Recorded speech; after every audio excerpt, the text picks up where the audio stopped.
good. Y'all are all rolling? Okay, great. You hold that here. Yes, sir. Okay, well, good morning, everybody. I am Dave Bullock, North Carolina State Auditor. Welcome. I appreciate everyone coming today. We did set this up because there's been a tremendous amount of public interest about the city of Rocky Mount, and as we indicated, our tip line and interest about financial difficulties in the city of Rocky Mount became apparent in our office, so we sent our performance team in to do work in the city of Rocky Mount. That team was led by Vernon Utley, who's with me today. Vernon is the deputy auditor in charge of performance audits. Jared Conk, who has been a longtime senior director in the performance audit team. Jack Gagnon, who's here. Claudio Ventura, who's here, and Spencer Caldwell. This is a professional team that led the effort in Rocky Mount. We've released 2 reports today. That performance audit I mentioned, and also a special investigative report that dealt on a narrow issue of a consulting contract the city entered into. And in full disclosure, that investigative special report reflects the same issues basically found in the performance audit. It turns out residents of Rocky Mount were right to worry about their city and the financial condition of the city of Rocky Mount. What we found was a former city manager in charge of everything from carrying out policies and ordinances to managing day-to-day operations, who went unchecked and was held unaccountable for years. He was hired without due diligence. While he was employed, the city council failed to effectively monitor the significant overspending taking place. And this is a story of checks and balances for 2 years. And the fact is there were none in Rocky Mount. Let's start with the former city manager. City of Rocky Mount employed an executive search firm for $38,000 to recruit the city manager, and despite that consultant's own description of the city manager as a, quote, stretch candidate, there's no evidence the city council performed reference checks or any due diligence. We did due diligence, and what we found was red flag after red flag, including the fact that he had previously been the town manager of Dumfries, Virginia, and during his time there, we found recurring issues of poor management and poor decision making, including a pattern of unqualified hires, questionable salary increases without council approval, inadequate segregation of duties, and structurally unsound budgeting. Those deficiencies in that community ultimately resulted in a $1 million overspend by the city manager. Yet the Rocky Mount City Council voted unanimously to hire him. What followed during the city manager's tenure was significant overspending. Put simply, the city just spent more than it had and went past its own means. Costs were going up while cash took a nosedive at an incredibly fast pace. Between August 2023 and August 2025, the city's cash and investment balances declined by approximately $80 million, falling from about $100 million to $21.8 million. An astonishing 78% drop in 2 years. During this same period, city spending increased while revenues declined, accelerating a financial crisis. Personnel-related expenditures increased 27% between fiscal year 2023 and fiscal year 2025, reaching $62.4 million. Citywide salary adjustments added $3.2 million recurring annually to payroll, and an additional $621,000 plus in holiday bonuses were paid despite declining cash balances. Capital spending also increased 153% from fiscal year 2023 to fiscal year 2024, totaling $67.4 million. Those capital projects included, for example, $17.2 million spent on land for a proposed casino and entertainment complex that never materialized. That land, I believe, is still for sale. $11.2 million spent redeveloping Fire Station Number 2, nearly triple the original estimate. $6.8 million for a lump sum vehicle lease agreement. $6.6 million for additional equipment purchases, including fire trucks and heavy machinery. Auditors found, our team found purchases made without thorough financial feasibility analysis and attempts by the former city manager to bypass city council approval for financing equipment purchases. While the city experienced a 27% increase in employee compensation and a 153% increase in capital purchases, this increased spending coincided with a 2% decrease in city revenues. And as a result, all this overspending, residents are the ones that ultimately are getting hit.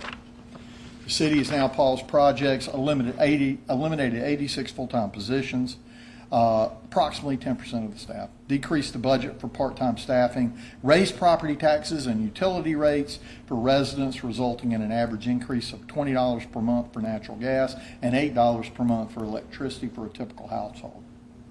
Former city manager, by the way, also received almost $170,000 in a separation payment. As I mentioned, we also released an investigative special report. We found the same city manager entered into a nearly $800,000 contract without proper city council approval. $385,610 was actually paid on that contract, but was ultimately terminated. Again, the former city manager in that instance acted without transparency or accountability. So this is ultimately not a salacious report, but it is a true picture of exactly what has happened in the city of Rocky Mount. It's not our job to create a narrative. It's our job to get the facts and let the data tell the true story. My office has heard overwhelming public concern and interest in this investigation. I want to thank our team. It is been the blessing of my life to be elected state auditor among having my 4 great kids and my wonderful wife. But that blessing really is the professional team that works here at the state auditor's office that does the work on behalf of the people of North Carolina. While I am involved, I'm not up there in Rocky Mount every day doing the hard work. These folks right here who are part of the team are actually doing it. They deserve all the credit for the work on this particular issue. So what did we say? One of the things we have and our team is really committed to is solid recommendations. Those recommendations include mandating comprehensive financial impact analysis, ensuring qualified financial leadership. We find that as a problem across the state of North Carolina, financial leadership, regardless of the size of the community, finding financial competencies to lead a municipality or a county or any unit of government is a challenge because there is a shortage of those professionals. Enforce timely account reconciliation. We also see that. You saw that this last week in Winston-Salem, for example, with the Winston-Salem Forsyth County Schools, which didn't reconcile their books. Rocky Mount needs to be more diligent with reconciling their books. Governance oversight needs to be increased. I was asked at the recent mayor's convention, what is my biggest piece of advice? I got that from mayors, and they asked me, and I said, well, probably my biggest piece of advice, and I learned this as chair of the board at UNC Chapel Hill, and I've learned it now in almost 15 months on the job as state auditor, and that is, if you're a city council person, school board member, county commissioner, and you're in a meeting and you're talking about the budget of your community, you got to remember, one, you've been elected by the people to make sure that things run right, period. And when that little spark in your mind goes off, hey, maybe I should ask a question about this, you should ask the question. And my recommendation to the mayors was I would err on the side of micromanagement over not asking a question. Because when you don't ask questions and you don't dig into the details, this is what happens.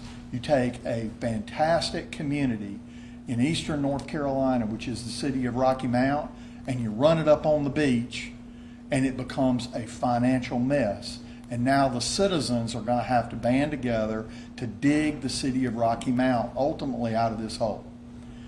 So government leaders at all levels should have courage and backbone to ask tough questions and get in the weeds to make sure that the professionals that are hired to run the city, county, or state agency are doing it the way the people expect. Because ultimately, I say it all the time, government doesn't run on government money. Government runs on the people's money. And it's the people's money that government spends at all levels. So, we're hopeful that things will turn around in Rocky Mount, but our recent reports and the follow-up that our team has been doing, I'd like to be able to say that the city of Rocky Mount is on the right path, but I'm not in a position to say that today. So with that being said, we did release the full audit. There are other recommendations there. Again, I know this is not a salacious report, but this is a factual, data-driven report. I want to add two other things, though. One is our team is still engaged with the city of Rocky Mount. We're engaged in two places specifically, and we will follow up on this performance audit as well. But one is with the new technology that we built at the state auditor's office, we're actively analyzing the P card, which is the purchase card transactions of the city of Rocky Mount, so we'll be issuing a report on that. And we are also, a lot of people don't realize we do have an information systems audit team here at the state auditor's office. The primary work, the bread and butter work of that team is to audit cybersecurity protections across state government, but we have professionals able to engage in other information systems audits. So we've engaged the utilities of Rocky Mount because of the billing issues that occurred at the end of last year. Our information systems team is analyzing that system to make sure that it is what the people of the city of Rocky Mount expect. So those reports will be forthcoming, but we felt it was really important to go ahead and move along. I know a lot of people have been waiting to see this, but I'll take a few questions. And if I don't have the answer, I'm going to ask Deputy Utley to answer the question. Something that really sticks with me is that you said the people of Rocky Mount were right. Again, there is a similar level of distrust regarding the utility billing issue. Is there any reason to believe that they could be correct in some of their assumptions about this?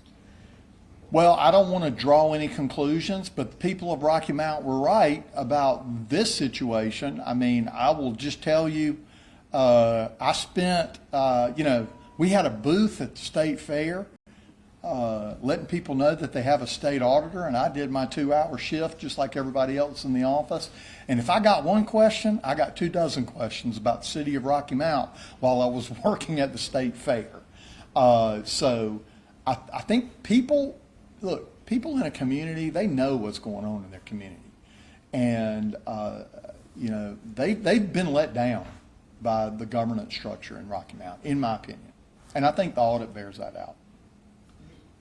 Given that the former Carytown manager is being investigated by the Wake County District Attorney's Office, and when you've had conversations with the DA's office, have you had this conversation related to Rocky Mount, and do you believe, given that you're describing efforts here to subvert city council with some of this spending, there potentially could be criminality here? We've had discussions with all levels of government. I'm going to leave it at that at this point. Including the DA? All levels of government, Bill. How is the cooperation with the city council of Rocky Mount been? They were cooperative. City council was very cooperative. We interviewed every council member and got feedback from them. That doesn't mean that that they shouldn't be held responsible for lack of oversight. That's the conclusion our team made. Yes, Bill? A little bit longer question. Going back, Amy Staples, the longtime finance director, she left for Wilson. That a revolving door of finance directors. This previous manager's finance director was actually fired by the interim manager after he reached a settlement, right about the time. And they now have a finance director who was that, and also we had an internal auditor that resigned inexplicably. Could you elaborate whether the lack of stability in the finance director position and this auditor leaving was something that set off alarms in y'all's mind? Well, yeah, I mean, it's alarming when you have that kind of revolving door in the finance department and internal audit department of the municipality. Again, I want to, you can look at what's happened in Winston-Salem and Forsyth County Schools, for example. And what's needed here is take off the coat, roll up the sleeves, and get to work. I mean, that's what needs to happen in the city of Rocky Mountain, period. It's not going to happen tomorrow. It's not going to happen next week, and it's not going to happen next month. It's going to take a lot of work across all levels of city government to right things in Rocky Mountain.